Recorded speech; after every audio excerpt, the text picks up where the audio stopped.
This is part 2 of the fascinating churches in the world.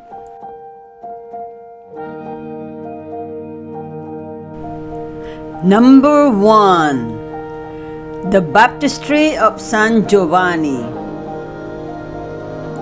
Whenever we think of Pisa in Italy, the number one thing we think about is the Leaning Tower of Pisa, which is the bell tower of the cathedral.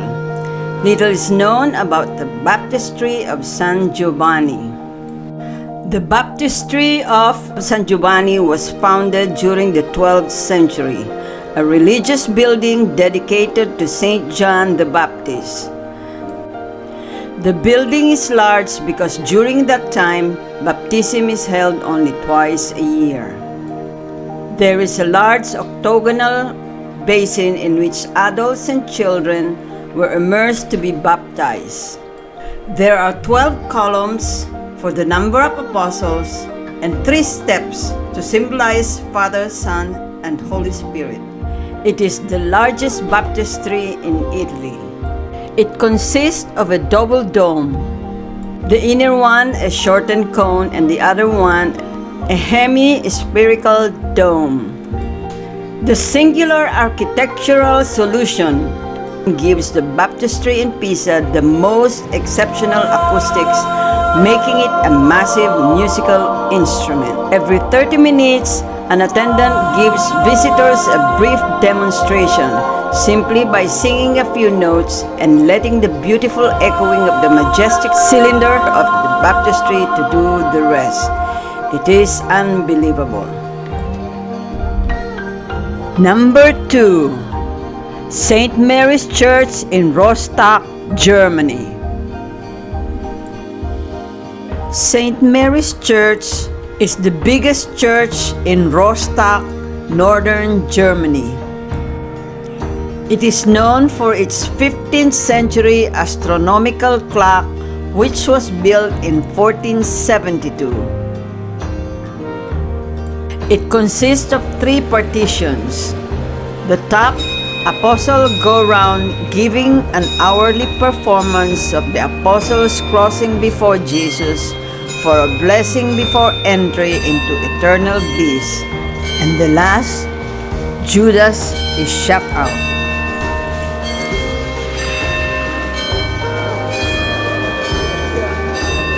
In the middle is a clock with daily time, zodiac, moon phases, and month.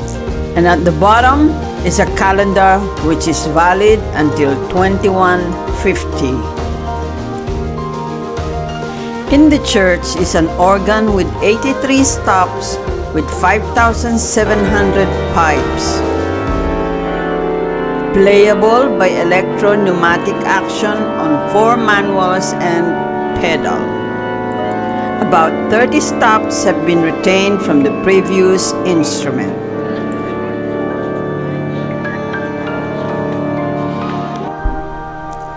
Number 3. The Church of the Society of Jesus.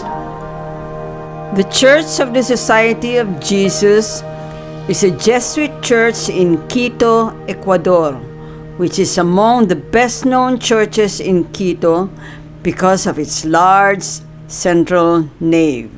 The exterior of the church does not give justice to the beauty of the interior, which is decorated with gold leaf, gilded plaster, and wood carvings. It is Ecuador's most beautiful church. The carvings of the church's main facade were executed entirely of Ecuadorian andesite stone or volcanic rock. Construction of the church began in 1722 and suspended 3 years later. Construction was continued in 1760 till it was finished in 1765. The comparison of dates explains the difference in styles between the body of the church and the facade. Number 4. St. Joseph's Oratory in Mount Royal.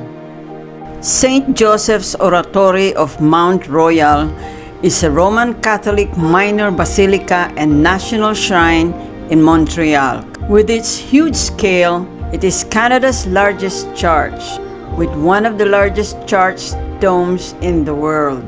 Renaissance Revival facade and a contrasting Art Deco interior, the Oratory is known not only in Montreal but around the world, attracting more than 2 million visitors and pilgrims to its steps each year. It is the highest building in Montreal, rising more than 30 meters above Mount Royal's summit. It is one of the few buildings that violates the height restriction under the municipal code, which limits the height of any building, including skyscrapers, from going over the height of Mount Royal. Another attraction of this church is the Garden of the Way of the Cross, or the Station of the Cross, which is located to the east of the Basilica.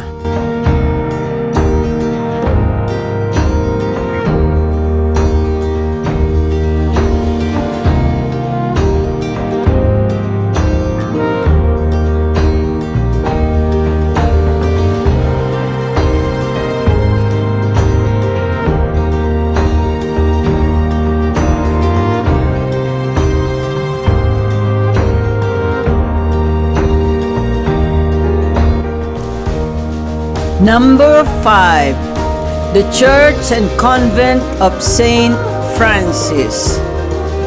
The Church and Convent of Saint Francis is a 16th century Roman Catholic complex in Quito, Ecuador, of colonial Latin America. The church is also featured by the mixture of different architecture styles, as the construction took 150 years. The original smaller church was constructed in the 16th century.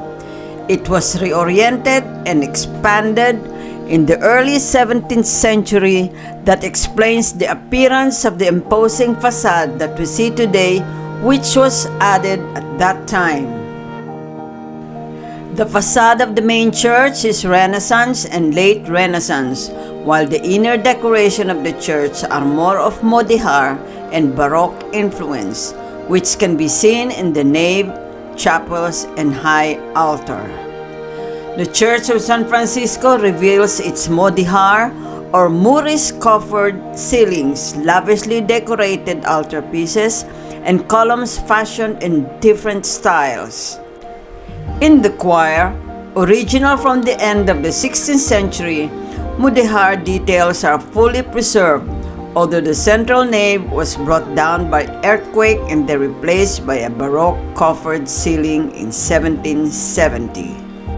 Number 6.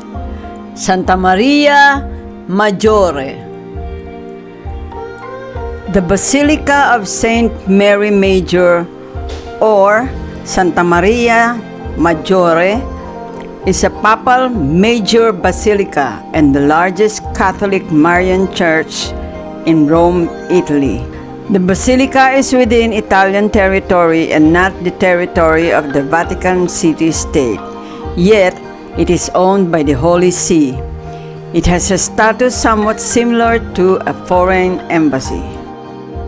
The basilica is sometimes referred to as Our Lady of the Snows or Saint Mary of the Snows. During the time of Pope Liberius in the 4th century, members of the Roman ruling class named John and his wife, a childless couple, made a vow to donate their possessions to the Virgin Mary. At the height of the Roman summer in August, snow fell during the night on the summit of the Esquiline Hill, one of the 7 hills in Rome.